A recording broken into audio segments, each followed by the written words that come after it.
How easy is it to get up in the morning when you know you're not doing all that it takes? It's not very easy at all. You can just lay there awake thinking, oh, what's a few more minutes in bed? It won't matter much anyway. Wrong. It does matter. It will matter.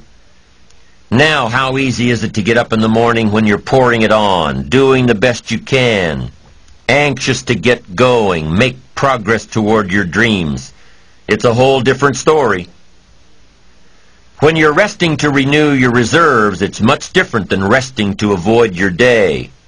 When you're psyched up and excited for your life, when you're excited for what you've planned to accomplish for the day, it's amazing. You'll wake up before the alarm clock even tries to startle you awake.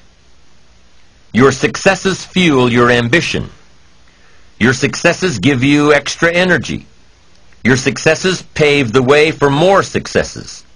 It's the snowball effect. With one success, you're excited to meet another, and another, and another.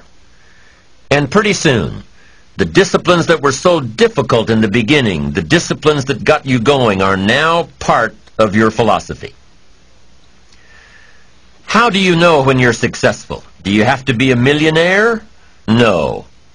All we ask of you is that you earn all you possibly can. If you earn $10,000 a year and that's the best you can do, that's enough. God and everything else will see to it that you're okay. The key is to just do the best you can. If it's $10,000 a year, wonderful. If it's $100,000 a year, wonderful.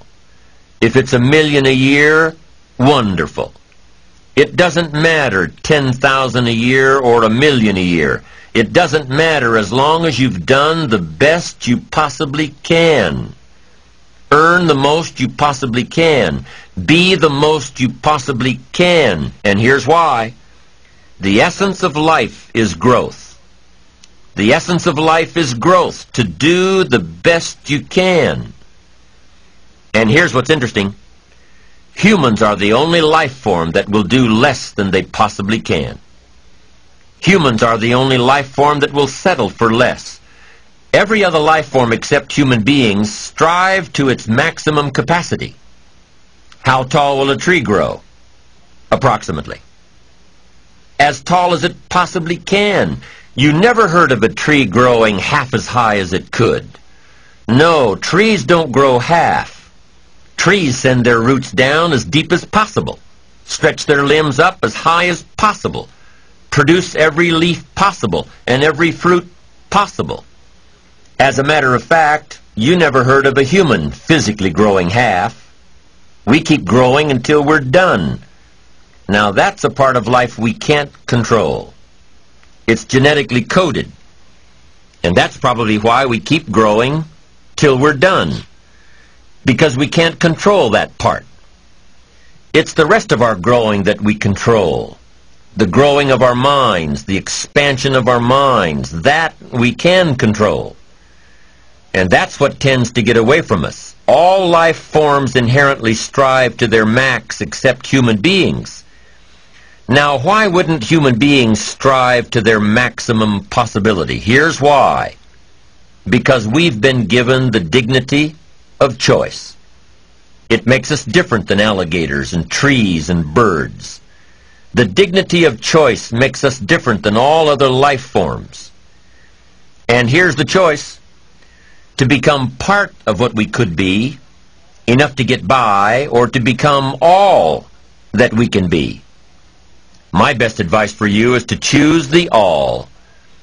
Earn all you can, make all the friends you can, read as many books as you can, develop as many skills as you can, see as much as possible, do as much as possible, make as much fortune as possible, give as much of it away as possible. The max. There's no life like it. I'm telling you, once I got on track, I've never looked back. Pick up the challenge. Go for it. Take the best of the two easies. Take the route of it's easy to get ahead. It's easy to do all you can. It's easy to succeed. It's easy to have financial freedom. The more you do, the more you get.